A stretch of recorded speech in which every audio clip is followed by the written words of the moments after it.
آپ اس سے رخصتی لے لیں تو بہتر ہے. دلائل دونوں طرف سے ہیں اور اس کو جس طرح چاہے کوئی بیان کیا جا سکتا ہے. ادھر جی اب یہ خبر تو وہ بھی نواز شریف نے بھی لندن سے کہا, پہلے میں وہی عرض کر دوں جی.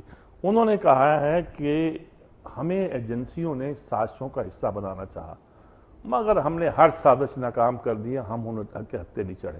نہیں, وہ اس بات پہ فخر کر رہے ہیں کہ ایجنسیاں ان سے بھی رابطے کرتی تھی اور چاہتی تھی کہ وہ سازش کا حصہ بن جائیں, لیکن انہوں نے سازش کا حصہ بننے سے انکار کیا. پتہ نہیں انہوں نے کس سازش کا حصہ بننے سے انکار کیا تھا تو کہاں کیا گیا.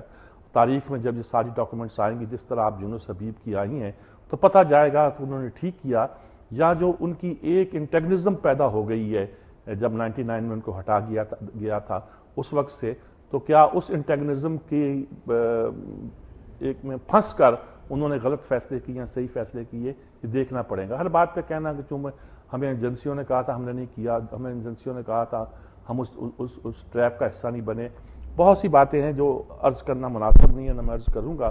اللہ کرے کہ یہ بات بالکل اس طرح ہی ہو کہ وہ ایجنسیوں کے چکر میں نہیں آئے, اور فیڈ بیک لینا کوئی حرج نہیں ہوتا جی. ایک بات یاد رکھیے, ایجنسیوں کا اعلیٰ کار بننا یا ایجنٹ بننا اور بات ہے, اور ایجنسیوں سے جرنلسٹوں کا بھی ان سے معلومات حاصل کرنا اور ان سے وہ چیزیں جاننا جو کہ عام طور پر نہیں معلوم, پھر ان کو اسیس کر کے ان خبروں کے بنانا, یہ عالمی سطح پر ایک نائز حیثیت ہے. ان لوگوں کو لان تان کیا جاتا ہے, سیاستدانوں کو بھی اور صحافیوں کو بھی, جو ایجنسیوں کے باقاعدہ اعلیٰ کار بنتے ہیں اور وہی چیز کرتے ہیں جو انہوں نے کہی اور چھاپ دیتے ہیں جی, اور اس میں کبھی کبھی پکڑے بھی جاتے ہیں اور کبھی کبھی ان کے ساتھ مسائل پیدا ہوتے ہیں جی.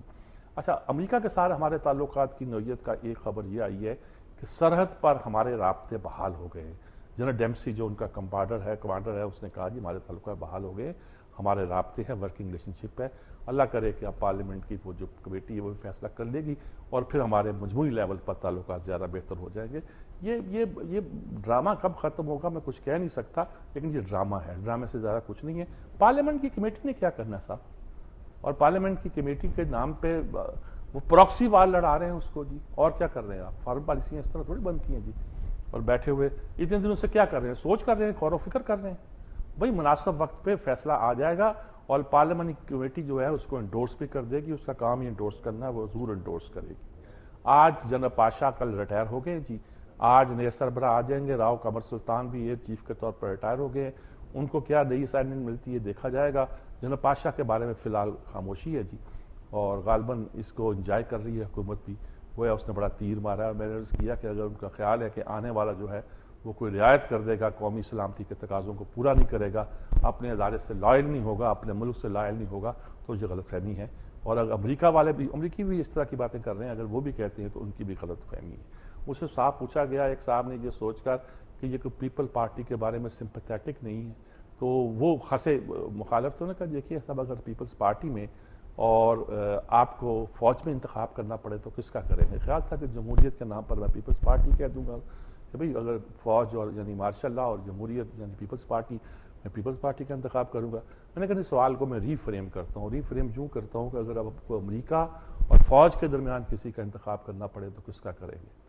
تو انہوں نے چپکے سے کہا کہ جی فوج کا. میں نے کہا اصل مقدمہ یہ بنتا ہے, اس وقت صورتحال یہ پیش آ گئی ہے, اور اللہ کرے کہ ہماری فوج اور ہماری سول حکومت آن سیم پیج ہو, ایک ہی بات کرتے ہوں, ایک ہی طرح سوچتے ہوں, اور دنیا کے سامنے اکٹھے ہو کے جا رہے ہوں اور اکٹھے فیصلے کر رہے ہوں جی. ہمارے ترجمان نے کہا جی دفتر خارجہ کے, پتہ نہیں میں پڑھا تو میں نے اس طرح ہی ہے کہ ایک تو کہا کہ القاعدہ کے معاملے میں پاکستان امریکہ کے جو پوائنٹ آف ویو ہے وہ ایک ہے. چلیے اس میں کوئی شک نہیں ہے کہ غیر ملکی ٹیررسٹوں کو اس سرزمین پہ آ کے یہ سارے کام نہیں کرنے چاہیے. ہمارے لوکل لوگوں کو جو ہمارے جو طالبان پیدا ہوئے ہیں وہ بھی ان کی پیداوار ہے, ان کا خاتمہ ہی ہونا چاہیے بہتر ہے. اس میں دونوں ایک ہوں گے تو اچھا ہے. لیکن دوسری بات انہوں نے کی کہ طالبان جو ہیں قابض فوج سے لڑ رہے ہیں. اگر ہمارے دفتر خارجہ نے یہ بات کی تو یہ بڑی بات ہے بھائی, بڑی بات ہے. میں یہی کہہ سکتا ہوں کہ طالبان آکوپیشن فورسز کے ساتھ لڑ رہے ہیں جی, قابض فوجوں کے ساتھ لڑ رہے ہیں. یہ بڑی بات ہے, اس کو اہم گنا جائے جی. بڑی خبریں یہی ہیں جی, جو چھوٹی خبریں ہیں وہ بھی ایک لحاظ سے کچھ امپورٹنٹ ہوا کرتی ہیں. میں چھوٹی خبریں مثلا وہ یشوش سہنا بھارت کے وزیر خزانہ رہے تھے, پھر وزیر خارجہ بھی ہو گئے تھے. جب ہم آگرہ میں تھے تو اس وقت شاید وزیر خارجہ ہو گئے تھے. انہوں نے کہا کہ بھارت کی معیشت بڑے خطرے میں ہے, بڑی خطرناک صورتحال میں جا رہی ہے. یعنی کہ اس طرف سے جو بی جے پی ہے وہ بھارت کی اس معیشت پر بڑی کڑی نظر رکھی ہوئی ہے، بڑی انہوں نے انڈیکیٹر بیان کیے ہیں جس طرح پاکستان میں بیان کیے جاتے تھے، وہی صورتحال سامنے آئی ہے جی۔ اچھا، وہ سلمان رشدی جس کو ہمارے یہاں اخبار پورا نام نہیں لکھتے بلکہ منعون رشدی لکھتے ہیں کہ لعنت ہو اس رشدی پر، وہ رشدی جو ہے اب بڑے بڑے اخبار لکھتے ہیں، بڑے بڑے لبرل قسم کے۔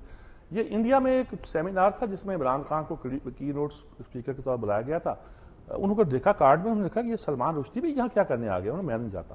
اب سلمان رشدی کہتے ہیں کہ ملا اور عمران خان اور وہاں کوئی بیان فضول سی باتیں وہ کرنے والا شخص جو ہے اب وہ عمران خان کے پیچھے پڑ گیا کہ عمران خان نے گویا اس کو ٹارگٹ کیوں کیا ہے، یہ ملاؤں کے ساتھ اور فوج کے ساتھ ملے ہوئے ہیں، اور شکل اس کی قذافی جیسی ہے، اگر آپ قذافی میں فلم بنائیں تو اس کو رول دے دیں۔ کیا کہنا چاہتے ہو تم؟ مسخرہ پن دکھا رہے ہو اور کیا کر رہے ہو؟ یہ اس لیول پر اس طرح کی باتیں کرتے ہو، کوئی مزاق تو شکل قذافی سے ملتی ہے، اس کو فلم میں قذافی کا رول دے دو، تیری شکل کوئی شیطان سے ملتی ہے، کس سے ملتی ہے، پر کچھ کیا کہہ سکتے ہیں۔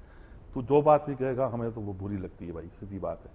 اور اب جاوید ہاشمی بھی سامنے آئے، یونس حبیب اور یوسف میمن کے بارے میں انہوں نے کہا کہ صاحب یہ شاید پی پی کے فرنٹ رنر ہیں اور انہی کے ورکر ہیں، ان کا چہرہ لے کے سامنے آتے ہیں۔ یہی بڑی خبریں ہیں جی۔